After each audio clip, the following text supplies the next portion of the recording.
Good afternoon, folks. My name is John Wilson, and I'm the national spokesman for the Freedom Union here in Australia.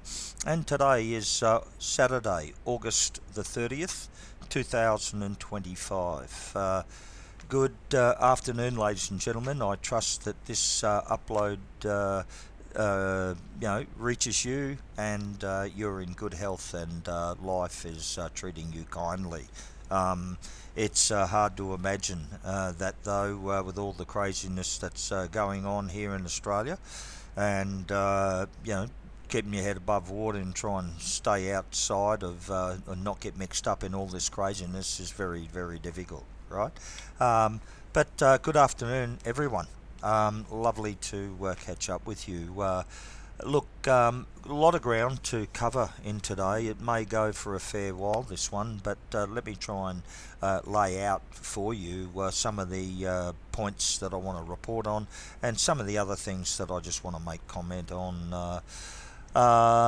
Number one, ladies and gentlemen, Freedom Union membership cards, they're all in the post, okay? The young women, the professional administrative staff, they sit over there on my right shoulder. They do all the reception, and they do all the professional support for the Freedom Union. I mean, we have to pay for this. This is not a free service. We've got to pay for it, but we have.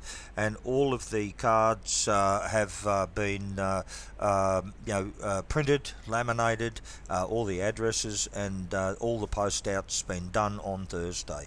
There's going to be some mistakes here. Right late in the day, we've received word from, a handful of people, they've moved addresses, whatever. So I'm expecting to have some very, very limited mistakes where we're going to have to try and make some other arrangements and fix it up and all that. But 9 out of 10 times, I think we're going to get it right, and I think everyone's going to get their cards. It'll be early next week or mid next week sometime. So keep an eye out for the snail mail.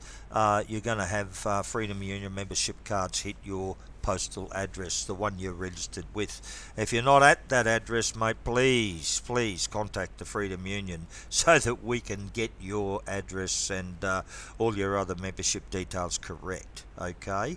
With a bit of luck, within the next week or 2 weeks, next 14 days, everyone will get their new cards, and we'll identify that small little group that we've got to sort of reprint or get organised, straighten out, for one reason or another, and get them sorted. So we're very, very close. Ladies and gentlemen, thank you very much for your patience on the membership cards. I trusted, as I reported it, I trusted this job to these other bloody, incompetent people, and in the end, I've had to go and do it all myself. The great staff up here, mate, they're real professionals, mate. They really know their stuff. But that's the membership cards. Membership renewal, right? Okay, it's still ongoing, mate. Okay, we've had a fair few renew and pay their $400, and to use people, thank you, right? You've really relieved the pressure from the Freedom Union, right? But it's not everyone, mate. I mean, there's still a fair few out there that haven't renewed, and for one reason or another, financial difficulties or a little bit of confusion, whatever. But if you haven't renewed and you're able to, pay it forward, pay your $400, please do so, right? Look out for our Commonwealth account, BSB and account details. It's out there, it's on social media, it's available. Email us, johnwilson@freedom-union.org, and let us know, and we'll pass that on to you, okay? But renewal, for those that have renewed, thank you. You've really helped us, mate. A couple of other things, mate. My recent trip to Sydney, I've been back for about 2 weeks now, 2.5 weeks. But I was down in Sydney for a week and a half, and done a fair few things. I've done public meetings out at Blacktown, out at Campbelltown, and I was a guest out there. I was asked to come out and meet people, and that went really, really well. there's a lot of union members out there, who are members of the Freedom Union, and they came along and I met them, and a lot of those people, come from diverse backgrounds and that, but. Yeah, it was great. I was out there trying to promote the Freedom Union and get more membership and promote the union's work, and that went well. To those people that hosted me out at Richmond, you know who you are. Her name's Deborah and her family. Thank you, mate. Your kindness, I can't repay. I mean, what can I say? Your kindness and your hospitality.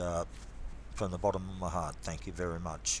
I hope it wasn't too much of a slob. I'm not a real neat sort of person. I'm really blokey, right? Okay.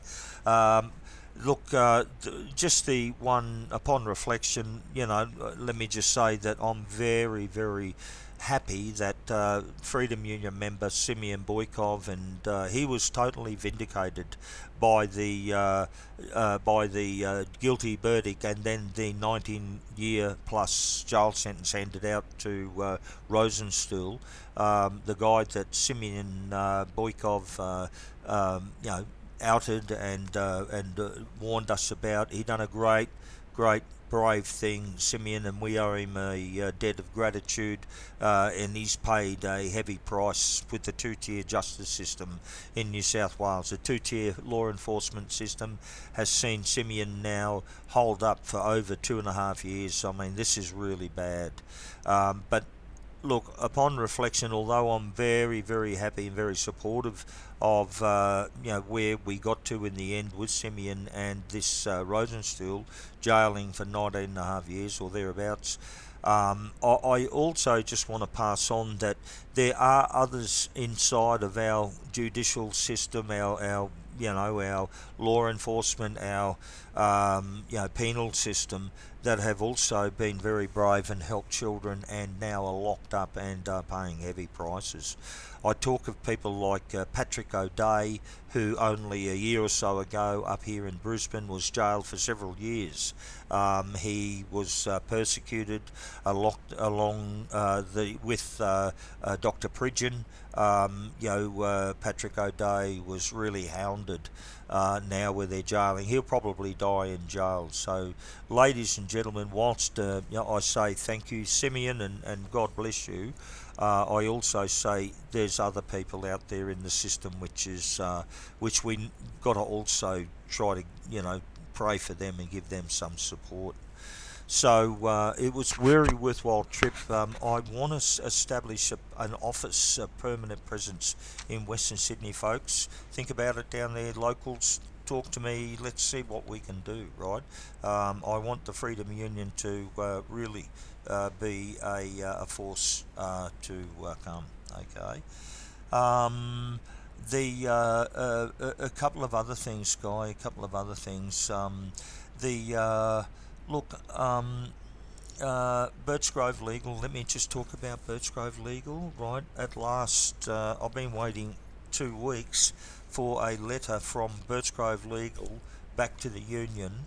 I have done a verbal debriefing with them, but there was, for 2 hours, I met online with Mustafa, the managing partner, and Rita Markwell, and I went through a debriefing. But I mean, after 2 hours, 2 lawyers met. I mean, fuck, we covered so much ground. It wasn't funny, right? It really, really was a lot of ground. So it's just too many moving pieces.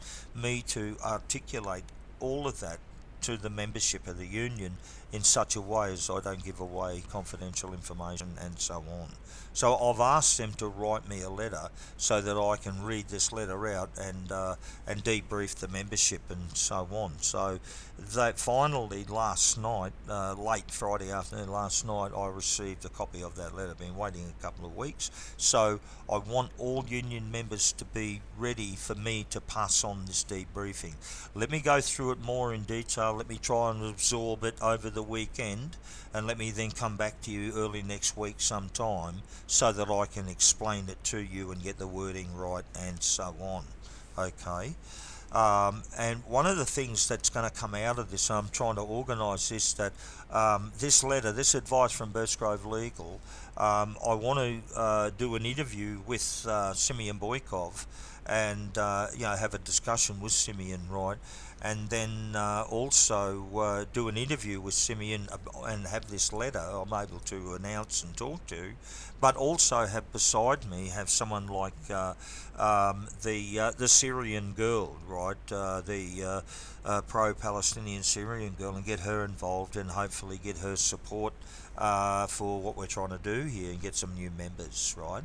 So be prepared for that. Be prepared to be debriefed from Birchgrove Legal. I've got to bring that to you early next week sometime. Let me try and work all this stuff out, wrap my mind around it all, and then also be prepared for this interview that I'm trying to put together with Simeon and also with the Syrian girl, with Miriam, whose name is Miriam. Okay, so be prepared for that, folks. All right, that is coming. I'm going to do my best there. Okay. Look, the I want to pass this sort of analogy, a little story. You know how I communicate sometimes by using stories and passing on information in that way, right? But one of my team who really had a lot of common law experience. I mean, several members in our team that initially started way back here with all this common law and constitutional law and that, and have done a long journey and have ended up now working with the union promoting international law and so on, right? But I was having this discussion with them and trying to explain why the union is doing what it's doing and our rationale behind it. And I was asked to pass this on. Okay, so that's the backdrop to what I'm now going to talk about. But look, when I was a young teenager, folks, this is no secret. I mean, I've spoken about this publicly before. Like, I was the second longest incarcerated juvenile child in the state of Queensland, right? In a legal institution, a juvenile institution, very, very bad institution called Westbrook Farm for the Boys, mate. I mean, man, oh man, oh man, it was a nightmare of a place. But, I managed to navigate my way through it. And, I was the second longest inmate there in the end, you know what I mean? And I ended up coming out the other side a fraction damaged compared to what's happened to many, many other young children that were inmates there at the same time. I mean, there were a lot of inmates that suicided and never went on to adulthood, right? As opposed to me, you know. But the analogy or the story I want to pass on to you is this, and what I'm trying to get through to people with this story is that it's the concept. It's not to listen to the concept. The point I'm trying to make. Look, I had lawful rights. Okay, as a young juvenile, I had protections and I had rights, and the law of Australia had certain things, constitutional rights, and all that sort of stuff, right? But when I was arrested and then, put through the system and then delivered to the doors of this institution, the moment I went through that gate and they closed the gates behind me, right, the inside Westbrook Farm for the Boys, I had nothing. Absolutely no rights whatsoever. Nothing. What existed inside that institution, right, bore no relationship whatsoever to what was applicable in the rest of the country in any way, shape or form. If you didn't comply inside this institution, you were beaten within an inch of your life, and you had no protections whatsoever. And that was either by the prison guards or by the inmates. Right, by any of these parties, mate, and there are a lot of highly dangerous criminal type people inside in terms of the inmates, right? There were a lot of very bad young teenagers, highly broken people, right? And so my point, is that, look, this is where we like this is where we are in Australia at the moment, right?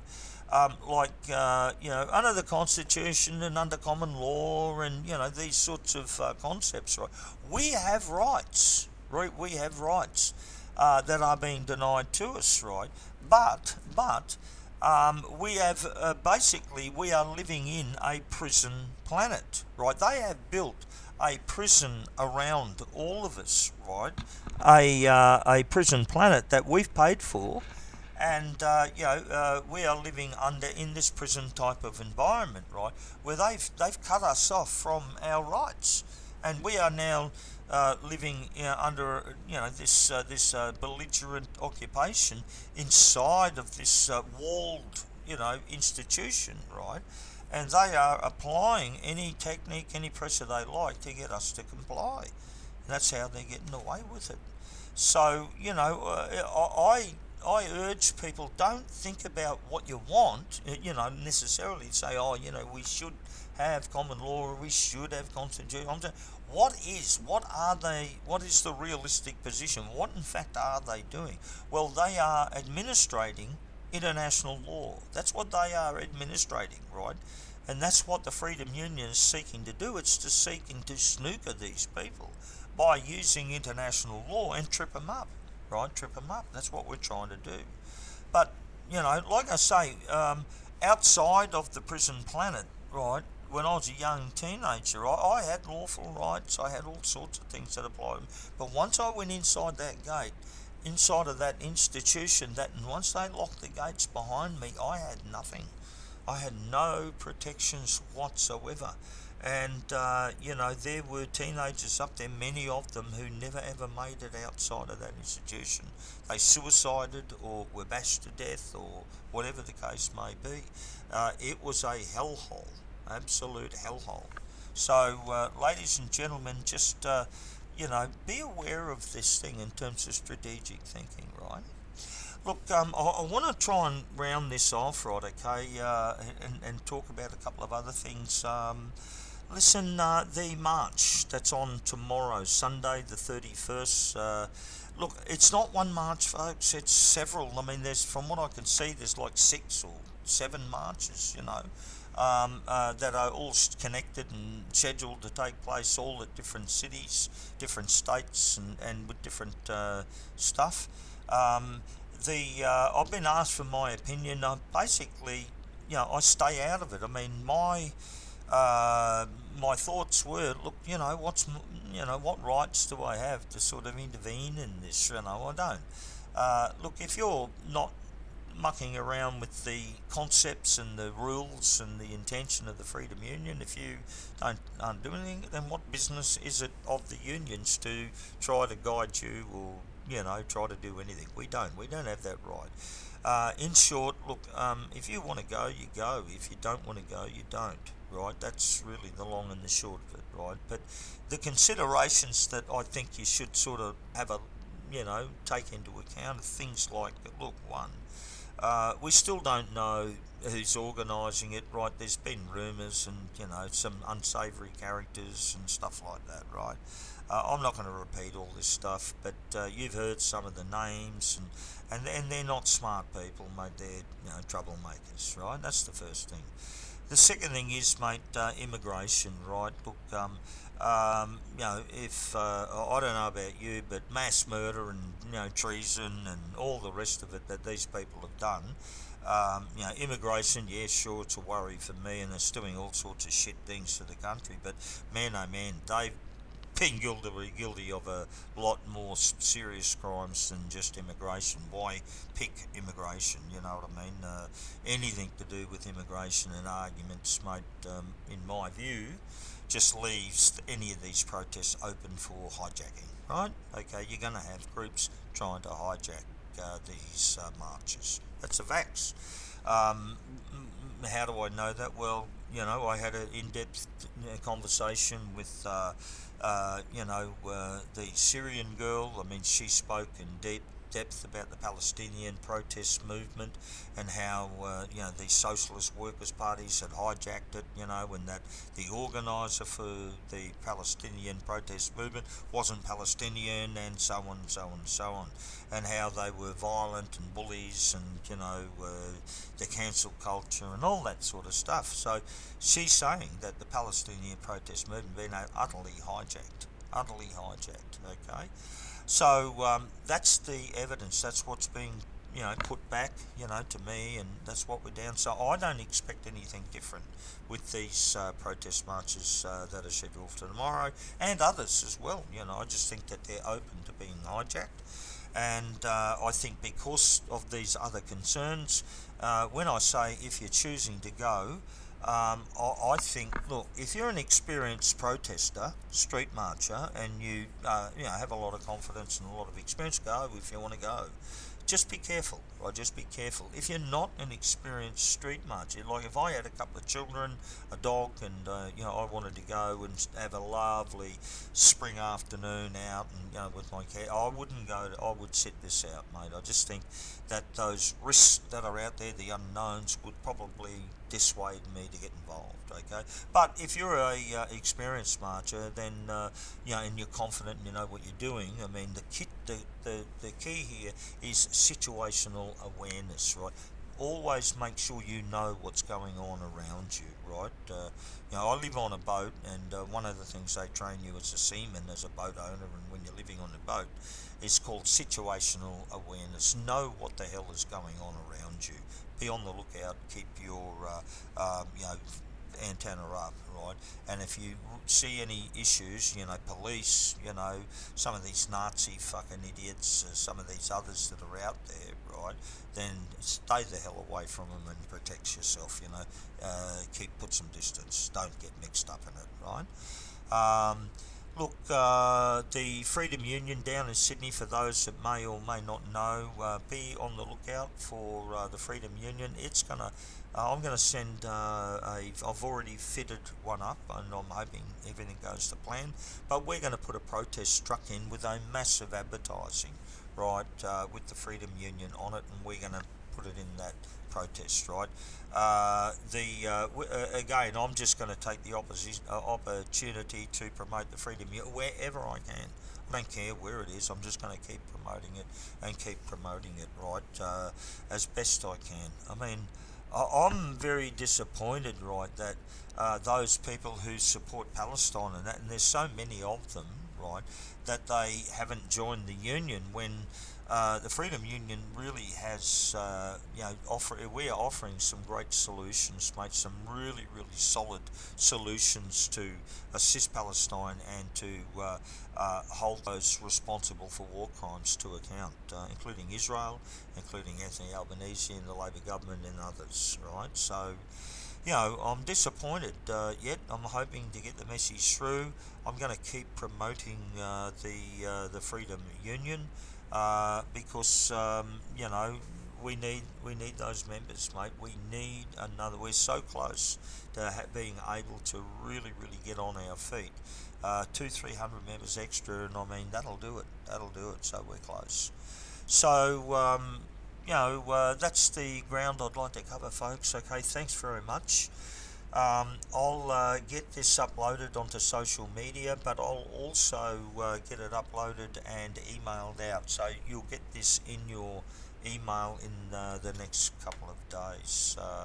Keep a lookout for your cards. They're going to come next week, middle or late next week. Keep a lookout for that. If you're going to the march, be careful. Just be careful. Situational awareness. I'm still weighing up whether or not I'm going to go and have a look at the Roma Street Queensland March. I may do.